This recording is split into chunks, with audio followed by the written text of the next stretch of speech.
Dear friends, this is Abdul Basit and you're watching Kaleidoscope. As expected and as I discussed with you about 3-4 days ago, the Indian Prime Minister in his address at the UNGA session on the 25th of September neither mentioned Kashmir nor Pakistan, and that was expected. And if you go through the Indian media, they're all praised for their Prime Minister for making a statesman-like statement. Yes, the Indian Prime Minister did try to place India in the league of world powers, rising global powers, almost suggesting that the world cannot do without India. At one point he said that when India grows, the world grows. When India reforms, the world transforms. And he even asked the world to learn from the Indian experiences, especially in the context of alleviating poverty and how India through its policies has been able to lift millions of Indians out of the poverty morass. So far, so good. But when the Indian Prime Minister talked about democracy, about Afghanistan, and about UN reform, I thought he was not on the mark, and he was contradicting himself in many ways because realities on the ground are different. For example, he talked about that India is world's largest democracy and about its strong democratic credentials. But we all know what happened, or even he talked about his years as Gujarat Chief Minister, and we know that when he was the Chief Minister in 2002, almost 2,000 Muslims were massacred, butchered in Gujarat on his watch. And then he obviously did not mention Kashmir, but we all know that how state terrorism has been unleashed against the innocent people of occupied Jammu and Kashmir. 900,000 Indian security personnel have been deployed there. And if Indian democracy is so strong, then why India is not allowing UN Human Rights Commissioner to visit occupied Jammu and Kashmir? And then if you go through the Indian media, even today I was reading an article by one Talveen Singh, a very well-known Indian journalist, and many others are also raising questions as to how Indian liberal democracy moved from has become an illiberal democracy, has literally become a majoritarian democracy, and minorities have been rendered irrelevant. In short, you can claim that India is world's largest democracy, but the realities on the ground are different. We all know that during the last 8-9 years especially, how Muslims have been treated in India, and you can look the other way, but the reality or the facts on the ground would not change. So in short, Indian democracy is in great danger under BJP and the RSS. Then he talked about the regressive worldview of the Taliban. Yes, to a certain extent I would agree with him, but then what about the regressive worldview of the RSS? What about the BJP itself?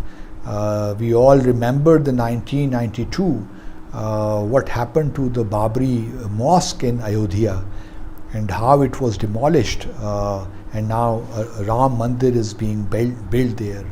What about the lynching of Muslims by cow vigilantes, and then many other things. And the RSS, we all know about their ideology, and it goes. I mean, it's a historical fact that the RSS, the founding fathers of the RSS, drew they were hugely inspired by Nazism and fascism. So you talk about the Taliban, and Taliban never said that they would not, they're against women's rights. They're just asking for time. Yes, I agree, if they repeat the mistake of reintroducing the Talibanization of the 90s, then we would also have problems. But let's give them some time.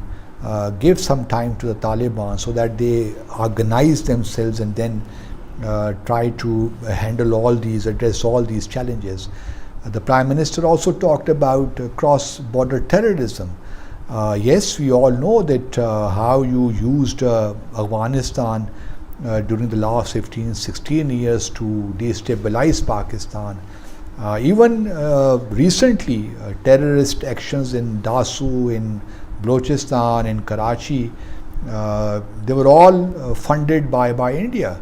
And how India used the National Directorate of Security in Afghanistan to carry out cross-border terrorism in Pakistan. So you are indeed worried about losing the space which was available to India to destabilize Pakistan, because you do not want CPAC to progress and CPAC to move ahead as a project. Then the Indian Prime Minister talked about UN reform. We all know that India is trying to become a permanent member of the UN Security Council along with Brazil, Japan and Germany. I am not discussing those three countries, but what about India? A country who is in violation of UN Security Council resolutions, not one resolution, but 11 UN Security Council resolutions. How can that country really, genuinely speaking, how that country can really even think to be a permanent member of that forum, that august forum, the highest forum in the UN system? So I think India needs to do some homework, do some self-reflection in order to and then make such tall claims. You need to fix many things internally. Yes, you have made good progress. You have growing economically. We all acknowledge that fact. And but to claim that now that you are growing economically, all is hunky-dory in India, that I think is misleading. You cannot mislead the world for long. The world knows that what you're all about, what your internal policies are, what is RSS all about, what are you doing in occupied Jammu and Kashmir. So maybe the US is presently trying to pander to you in the context of Quad, because they will be using India against China. That is okay, but the question remains that India, the way the Prime Minister tried to project that everything is positive about in India, that I think was too much to digest or absorb.